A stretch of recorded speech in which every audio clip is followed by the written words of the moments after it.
Great. All right, so as folks are joining, please just go ahead in the chat and just respond to these questions. We're doing this in lieu of kind of formal introductions because we only have an hour, and I want to make sure we spend as much of it as possible in kind of substantive content conversations. So please respond in the chat here, as we'll give everyone else another minute or two to join. Karina, do we know if we have like a specific list of folks who we're waiting on, or are people just joining? I don't know. I can check the. I'll check the invite. But cool. Yeah, I would. Yeah, I would go ahead. Okay, great.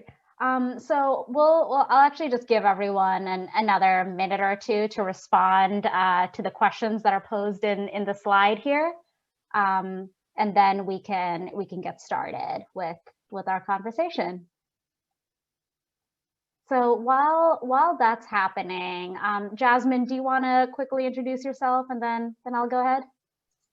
Yeah, I'm happy to. I've been lucky enough to be in lots of sessions so far this year with all of you folks, so I'm sure that we've seen each other's faces. But yeah, I'm Jasmine. I'm a second-year Master of Public Policy student and Margolis Scholar like all of you, and I'm really excited to talk about memos. Part of the reason Meryl and I are doing this together is we learned memo writing from David Schanzer, who hopefully you guys had a chance to take a look at that video. So I'm really excited to hear kind of from all of your different disciplines, you know, how you've learned to write and what your questions are. I think that his method would be very familiar for any lawyers. I know that we have some folks from the law school, so yeah, really happy to be chatting about writing with you all. Meryl, do you want to do a quick intro? Yes, definitely. So hi everyone, my name's Meryl Pothin. I am a Margolis Scholar alum, which is really weird to say. I graduated from the Stanford MPP program in May. Also learned how to write from David Schanzer. So hope you all had an opportunity to watch that video. If you haven't, definitely watch it after this meeting. I believe Richa sent it out along with some other materials. Since graduating, I joined Blue Cross Blue Shield of North Carolina as a senior strategic advisor. So there I work on our payment reform and transformation team and focus on specialty care, which is a super interesting puzzle that no one knows how to figure out how to make specialty care higher value, so lower cost and better quality. So I get to work on interesting puzzles all day. Right now I focus on kidney care and pregnancy related care, which is exciting. I use memo writing skills pretty frequently. You wouldn't expect it in kind of a commercial or a private sector organization like an insurance company, but leaders in every sector need to make decisions and often don't have the time to consume all of the information to make an informed decision, and rely on someone else like me to consume all of the information, put it together in a concise way, and brief them in a way that they can make an informed decision. And so I put together, we call them decision memos or strategy memos at Blue Cross all of the time. So the skills that you're learning, whether you want to go into public service or not, or something else, are super valuable in any role that I'm sure you all will take on in the future. So excited for this. I'm seeing some responses in the chat. So looks like we're talking about moving pilot projects to widespread implementation, huge challenge. Deductibles versus out-of-pocket max, me too. I wish people understood that. How to reduce wasteful spend and increase quality of care. That's something I think about a lot, Megan, so good to see that. Also seeing some thoughts on the value of qualitative analysis. Yes, qualitative research is also research. And then maternal and prenatal healthcare transformation. Ali, good to see you, and something I think about a lot. So thank you all for all of this. What's really exciting is that memos are a fantastic way to communicate anything that is complex in health policy to a group of people that are perhaps not as steeped in the issue as you are. That is exactly what memos do. And our goal today in this training is to provide you all with a framework to do that effectively. I will say that this is not the only way to write a memo. There are many, many kind of frameworks out there, but Jasmine and I have both found this approach to be really effective and flexible enough that you can kind of use it in any situation you're in. All right, so I will get started with our presentation here. We've done our little introductions. We'll send this slide out in follow-up if y'all have any questions. And then before I get started, we both have mentioned him already, but wanted to shout out Professor David Schanzer again in the Sanford School. Jasmine and I are big fans, and we do want to credit him for the work he's done in the video that we circulated earlier. All right, so we're going to kick off with just a review of the video and talk about the general memo framework. And we'll do this until about 12:20 or so. And then what we're going to do is break out into 2 breakout rooms that Jasmine and I will both lead. And Karina, if you could help us kind of put folks into breakout rooms, Jasmine and Karina, if y'all could do that in the tail end of this presentation.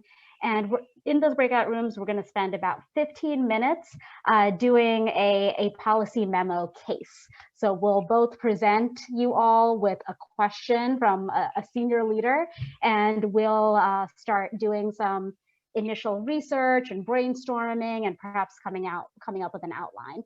We'll then come back, debrief really quickly, and then Jasmine's going to close us out with some health policy memo writing resources and tips and tricks.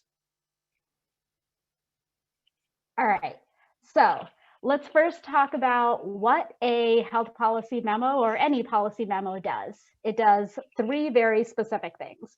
It answers a specific question, it provides a relevant information, and it makes a distinct and clear recommendation.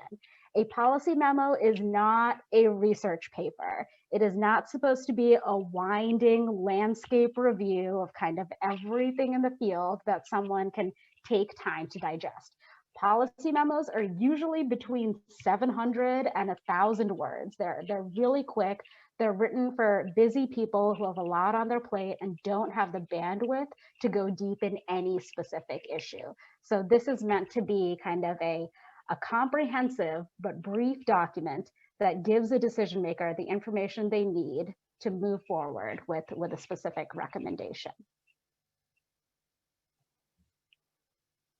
So let me move. And like I said before, it's not a research paper, so not ridiculously comprehensive, but it's also not an advocacy op-ed. And this is really important as future health policy strategists or policy advisors. You want to make sure that when you're writing a memo that you are being credible and reputable. This is not an opportunity to kind of bring in your personal thoughts on the matter. It's where you present the facts as is and make an evidence-backed recommendation. Of course, there is some nuance here. If, say, you're working for an advocacy organization or a group that has very specific values that it's very public about, but this is not an op-ed. So next I want to talk about the 5 main steps of memo writing. And I've paired this with kind of a little pie chart that describes how you should be allocating the total time you spend on a memo into these 5 steps. So the 5 steps that Jasmine and I follow are you think. So that's when you're doing research and you're trying to figure out all that's kind of out there on the specific topic. And this is when you have, a billion tabs open and you're maybe taking some quick notes and figuring out sort of the shape of the issue. After that, you want to outline.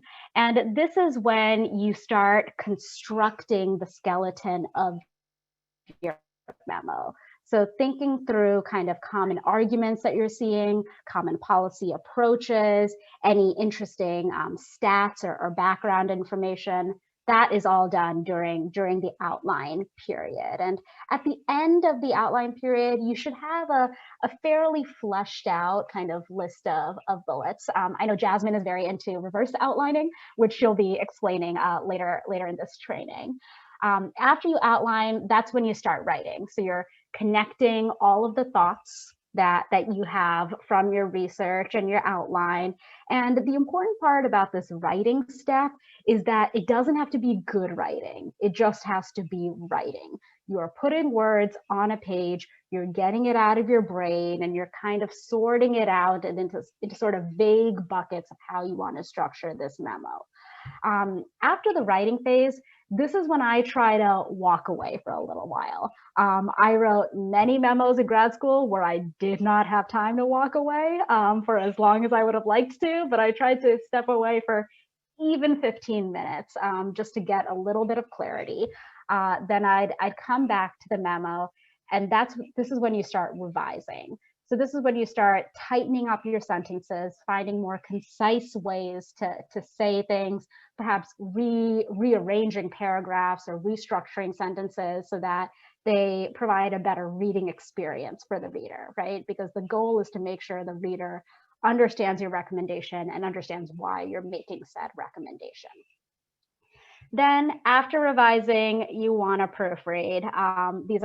These memos are often going to some high-level people, and you don't want them to judge you on kind of silly typos or grammar mistakes, and you don't want any errors like that to take away from the content that you're providing. So definitely proofread, make sure your citations are in order, make sure everything is ready to go. So that way, if you do receive questions after you send your memo, you're able to focus on that as opposed to kind of fixing a silly error. All right, so I also want to quickly talk about the sections that you'll want in your memo.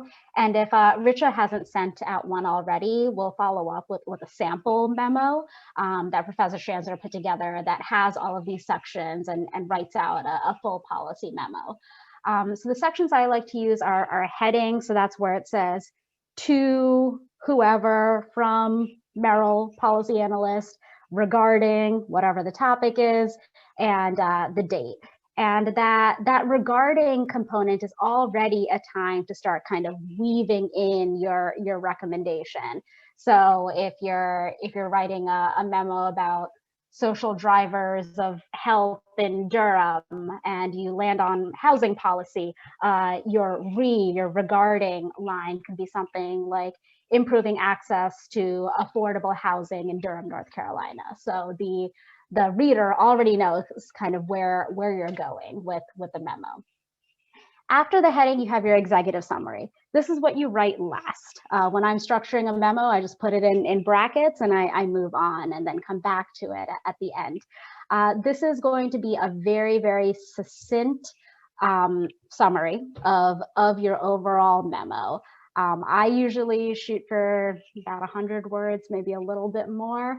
And the goal of the executive summary is if your leader has no time to read your entire memo and reads your executive summary, they can take those couple of sentences and go into a meeting with it and be effective. So then after your executive summary, there's your background. So that's when you're providing a very summarized form of a landscape analysis, helping someone understand why the issue matters, relevant statistics about it, and why you are recommending we take action in some sort of way. After the background is your analysis section. This is the meat of your memo and where you make very specific recommendations. The way I like to structure an analysis section is I have one paragraph per thought. And that's because you want to make your memo as ergonomic as possible. This is not your classic 5-paragraph essay from middle school or high school. So 1 paragraph per thought. So explaining your distinct arguments. And then at the end of my analysis section, I also like to have a paragraph where I talk about counter arguments. So like arguments that often come up to counter what I am suggesting and why I believe those counter arguments are null, as well as ideas that I had rejected. So policy solutions that I had come across or thought of, but decided not to recommend, just so my leader knows I thought about this in a very comprehensive way. And then lastly is the recommendation. And the recommendation is basically a tight summary of your analysis section. So if your reader reads the executive summary and then has time to kind of read the recommendation, they're good to go. All right, so the next slide I have is just on the analysis section. Your analysis section should cover your core message, and then, like I mentioned, have different arguments, 1 per paragraph, and then your counter arguments and rejected ideas. So before we go into the breakout, I just want to do 2 quick slides on how we adapt this policy memo framework for writing a health policy memo.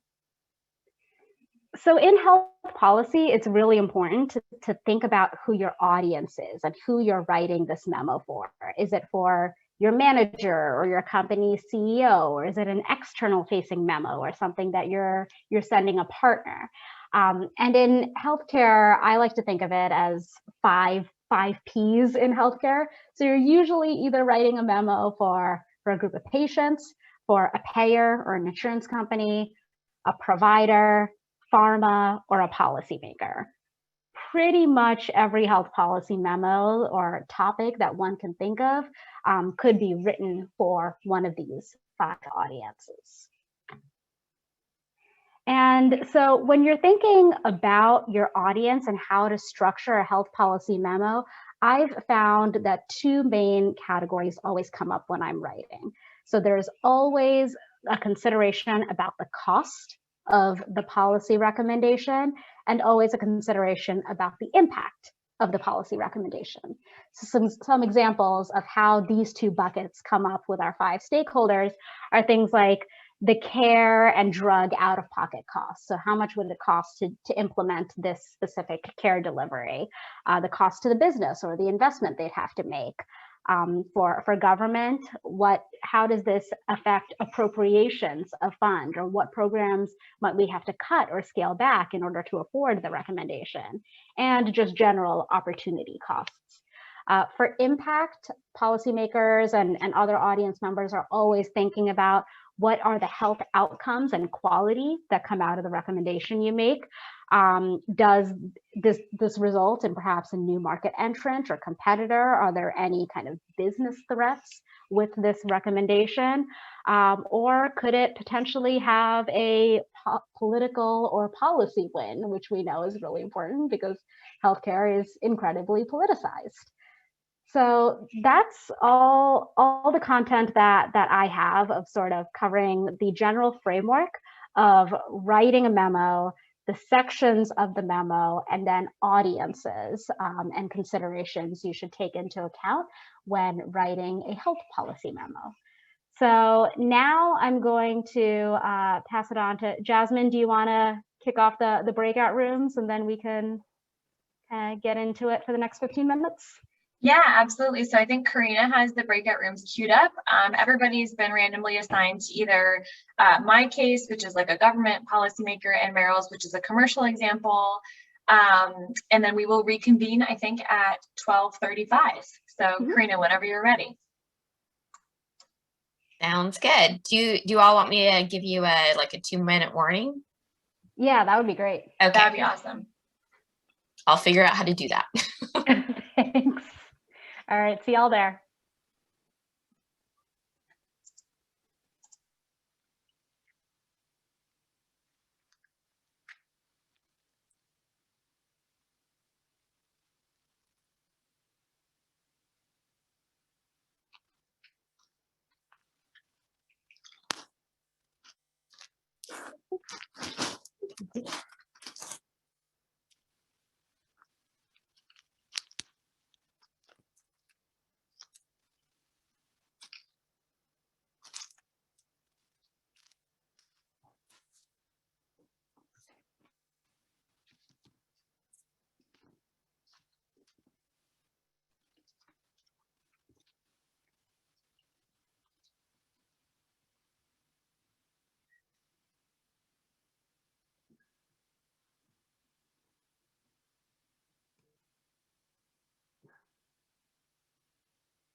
Hey, Ethan. Hi, Joanne. Hi. I'm I dropped out for a second, but Do you need me to put you back in your room? is that possible? Yeah. And Joanne, I'll put you in a room. Ethan, what room were you in? I do not remember which room I was in. Okay, well, I'll just assign you guys to a room. Just a second. Thanks. Sorry about that. Oh, no problem.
Hello.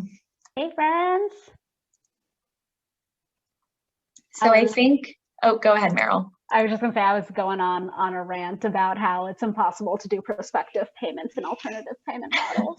I was starting to talk about vaping, so I mean, we're really, I mean, as a public health policy, to be clear. All right. Well, I think we're all back.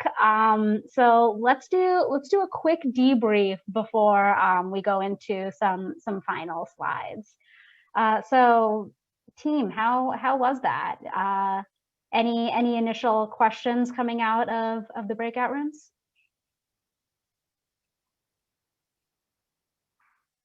How much? I'm sure this is variable, but how much lead time does someone usually give you to write one of these?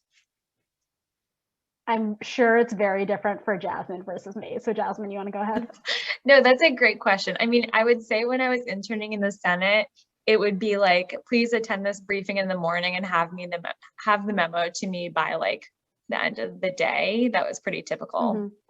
Yeah, and for me, it really varies coming from the commercial perspective. We know it's part of our strategy and not something that has just popped up into a leader's head. I might have a week, maybe even more, so a good chunk of time to put together a really strong memo. Other times it's been, I need this in 24 hours. Very rarely has it been a same day request, just with the nature of my work, but it can really vary.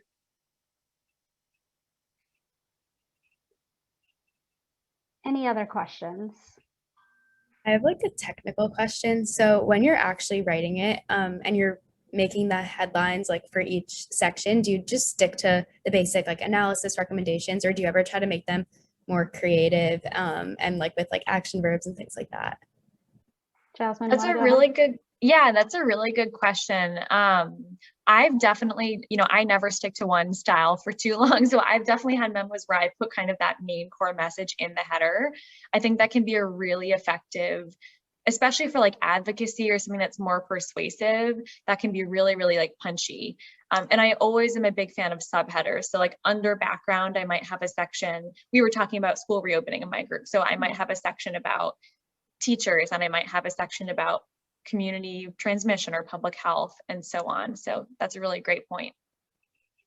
Yep. Also all about the subheaders and it just either using like italics or underline. Again, like this needs to be like an ergonomic functional document, right? It's not for like flowery pose or flexing your research creds.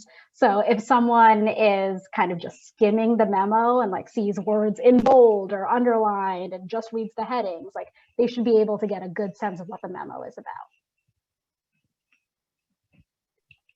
All right. Oh, go ahead, Dennis. It looks like you're going to ask a question. More question. So yeah. As I was watching the video last night, I got the sense that it's a really skillful thing where you're sort of balancing presenting objective data, but then skillfully leading it into an argument. So I was curious, when you're sort of setting this up, do you really is the goal not to sort of highlight any argument until you get to that analysis section? Or like, how do you toe that line of balancing that? Yeah, Meryl, do you mind if I jump in first? Yeah. No, Dennis, that is such a good issue. And I TA'd Professor Shanzer's class last semester. It's something we talked a lot about. His favorite way to describe it is that, once you get good at it in the background section, you can kind of foreshadow your arguments. So of course, we're not going to distort facts. We're going to present, the background statistics and information as they are. But, you can start to foreshadow, something like, although community transmission is X, schools in other states have not seen increased transmission from school reopening. And that's not an argument, right? That's just kind of, you're contextualizing one fact with another fact and starting to build an evidence base. So I don't know if that helps, but it is a fine line. And I wouldn't say there's a strong.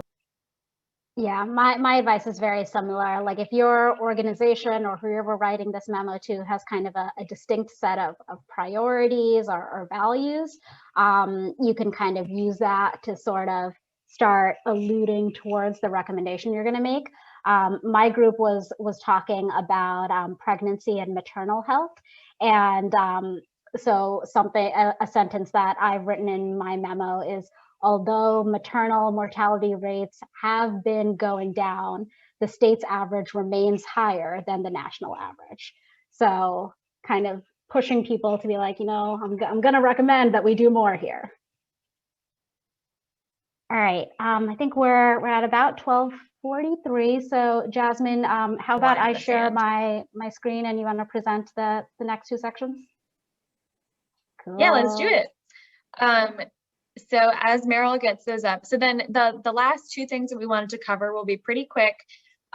We just want to talk about kind of sources and where to go if you're stuck or researching something new. I know that you guys are all like, well, this is probably like the best group to talk to about research. You all do academic research all the time. So these are, I think, just kind of the top hits that Meryl and I think of for policy related things.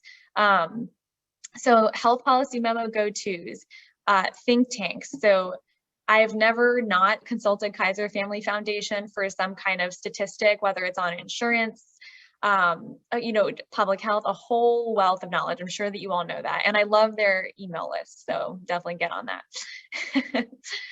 Thank you, Ethan. I'm glad it's helpful. I can't take credit. It's mostly drafted by Meryl.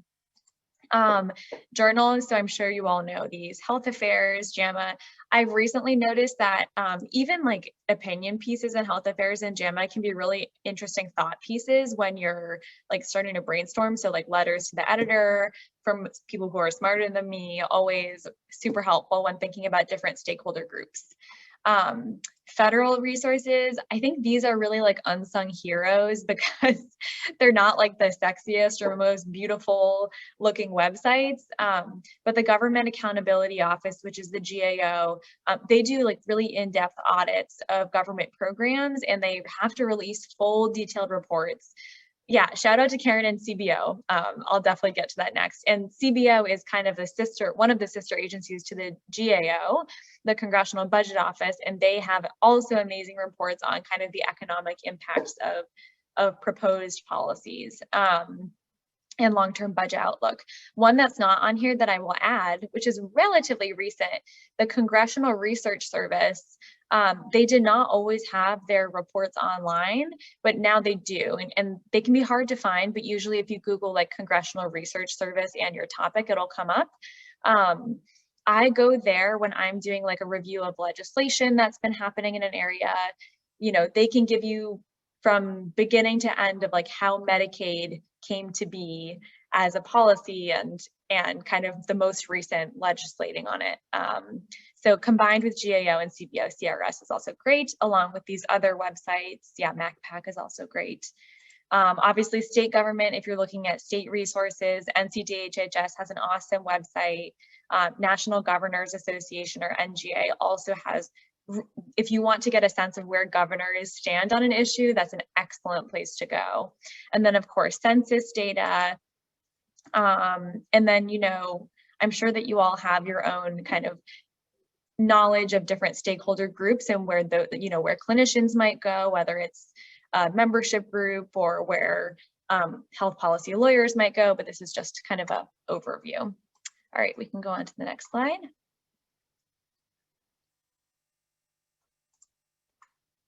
Oh, is it stuck, Meryl?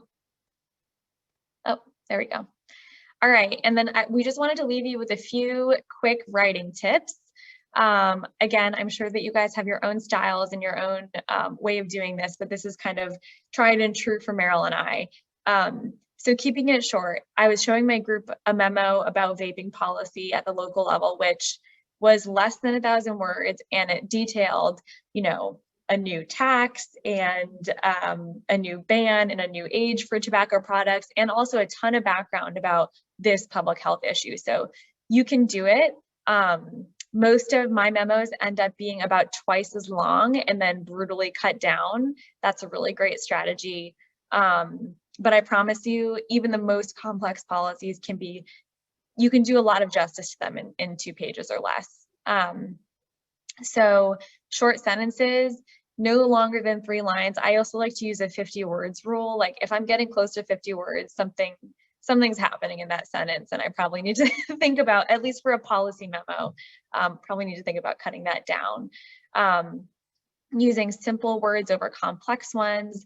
You know, sometimes I even just cut out all the transition words out of my writing to really look at the points I'm making and the arguments, and then add in words like however, therefore, afterwards to connect it all. One paragraph means one core message, and this relates to reverse outlining, which I love to talk about. So, you know, this is an idealistic process, right, of thinking and outlining and writing, and you have all this time to do them. But the reality is sometimes you just brain dump, right? And you just start writing. Maybe it's not that organized. That's okay. One thing I loved to do with the students last semester was like get on Zoom with them, go to every paragraph and like create a comment for every paragraph that showed that was just like maybe one sentence or 3 words of the core message. That's what I call reverse outlining. You might have a different understanding. The other reverse outlining technique that I like is using subheaders kind of after you've done some writing. So if you're feeling like it's disorganized and not flowing, go back and give every paragraph a subheader. Like what is that paragraph about? And then go through every sentence in your paragraph and ask yourself, does this sentence support the core message? And does it actually relate to the topic of the paragraph? So really recommend those strategies. Use data, but be judicious and do the interpretation for the reader. So don't just say community transmission has been this number. You need to put that in context, right? So community transmission has looked like this in our state, but across the other states, it's actually higher than the average, which puts the average community member more at risk. I've also been guilty sometimes of just like having a row of numbers and percentages, but it really elevates your writing to the next level when you can think about, here's the statistic, but what does my boss or the policymaker need to take away from it? And then the tried and true writing tip, read your memo out loud. It's so painful. It's never not painful. Do it in a whisper if that makes you feel better. It definitely makes me feel better. But I mean, it's the only way to catch kind of odd sounding sentences and transitions. And then citation managers. I love Zotero. EndNote is also great. And I'm sure that you all know about this in academic literature, but you know, sometimes I have to force myself to do it because it can be hard to not leave them all to the end. And as you noticed, I know there's different styles. I think most policymakers that I've worked for have liked just like EndNotes so they don't have to deal with citations in text. And I think that's pretty common in the public policy world. So we're at 12:51. We want to end really promptly, maybe a minute before 1, but I want to open it up. What questions, thoughts, disagreements? Yeah, what's going on? I'll leave it on this slide because I didn't update the others. So any initial reactions to either the case, things you learned? It can be comments instead of questions. That's fine too. Or any thoughts for us?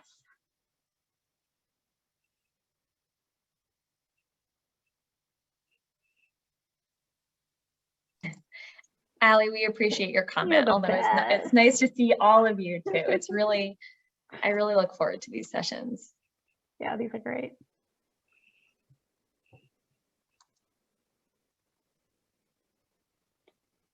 I think one question that Nikki brought up during our breakout was kind of where do you go from here? Like a policy memo is not an end all be all.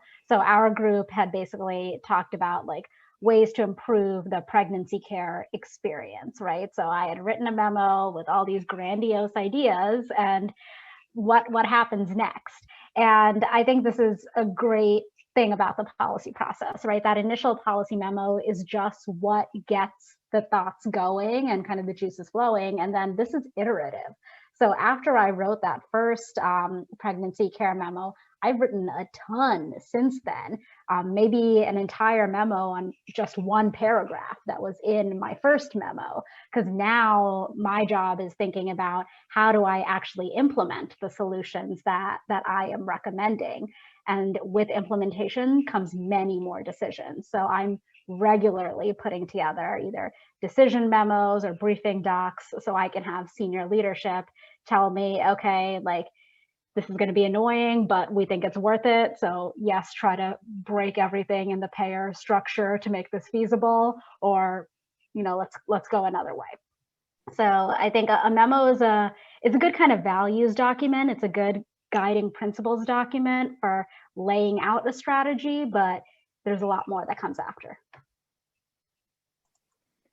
That's great, Meryl. No, I totally agree with all of that. There's a lot of, and keeping those next steps in mind as you're drafting is huge for actually adding value for the audience. So that's a really great point. Does anybody else have like a writing tip that they want to share? Like, I know Karen, you have a lot of experience with this. Just happy to hear anybody else. What do you do when you're stuck or when you're tackling a tough issue? I was actually going to ask a question, but I think if I'll add one writing tip, which is sometimes when I'm having trouble structuring my paragraph, I put a question as my header, and I say like, what is this paragraph going to be answering? And that helps me like focus them. So if I can't figure out like what the actual header is yet, I'm like, what is the question that I'm asking and like answering? But my question is, you guys both talked about doing this as an individual. A lot of times we're doing this in a group, which I know you both are very experienced in. And I'm curious if you can give some tips and tricks for writing succinct policy memos in teams and how you divided that up. Yeah, it's not easy. So Karen alluded to this. One of the rites of passage as an MPP student is doing a 48 or 72 hour memo with a group of about 4 to 5 other students. So it's a short amount of time. It's a new group of people, all the challenges. And so something that I've found really helpful is ensuring that the group agrees on the core message and the outline before you move into writing. For my team's 48-hour memo, we met very rarely in like the middle 48 hours, but we front loaded a lot of time at the beginning. We did our research together. We came up with our outline together, and we came up with our core message. And then we kind of divvied it up, went our own ways, wrote our sections, and then came back for a fair amount of time at the end to basically ensure everything flowed and tied up loose ends. And I was kind of the editor or sort of running point on ensuring that the memo had a cohesive voice, so it didn't seem like 5 people wrote it, and eventually submitting it.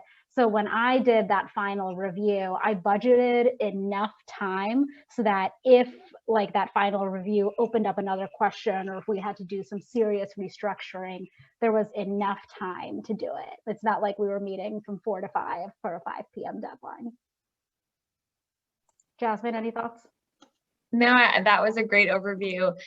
Yeah, I would just reiterate, everything stems from the group agreeing on kind of both the basic facts and the policy. So it's almost like the thinking stage where you're just putting everything down is like extra important with the group to make sure that you're not only putting all of your individual ideas on paper, but at the end you have like, you know, whether it's written at the top of your memo while you're drafting or something, you have like a clear statement of your end game. And that helps a lot. Any final questions? We probably have time for one more. Something that y'all talked about was including counter arguments in your memo. I would imagine having more people work together, you might be able to come up with more counter arguments, but I just wanted to ask like kind of what your experience was like working individually versus working in groups, and like kind of how that process is. Meryl, do you mind if I jump in first? Yeah. So Koki, that's a really good question. And, you know, I had to do this type of process, not just on like kind of public health scientific type questions, but also like I did a class where we did a group memo on whether or not UNC should take down the Silent Sam statue. Like, and so I can see what you're saying in terms of like getting into people who feel like they have a real stake in an issue, who want to make an argument one way or the other, and there's 4 of you in a group and you have to get this done for one reason or another. So there's a whole spectrum of how kind of contentious it can be. And I mean, I think that one thing that helps with structuring counter arguments and handling it in a group is understanding the values that you're trying to further with your memo. So I can't remember if Shanzer talks about it in his video, but in class, he would talk a lot about, you know, if you're struggling with the big picture and you're struggling with what you're trying to accomplish with this policy, as a group, you need to talk about, is there a group whose values we want to center more than another? And it's okay to say that. That's a cost benefit that it's totally fine to do. But, you know, is our value education? Are we valuing education? Or are we valuing public health? And how are we valuing each and for who? And I think those types of value statements and conversations can help clarify for the group, like whose counter arguments have standing and whose arguments don't. I don't know if that makes sense, but yeah. Nothing to add. I think that was great, Jasmine. So I know we're coming right up on time, and I think we both have 1 p.m.s actually. So we'll work with Richa and Karina to send out this deck and our contact information. Feel free to reach out if you have any questions or if you need help when you're writing a memo. We both really love memos. Karina, any last words or anything you want to say to close out? No, just to thank you both so much for a great session, and I hope everyone has a great weekend ahead. Thank you all. Have a great weekend. So good to see you. Thanks, everyone. This was fun.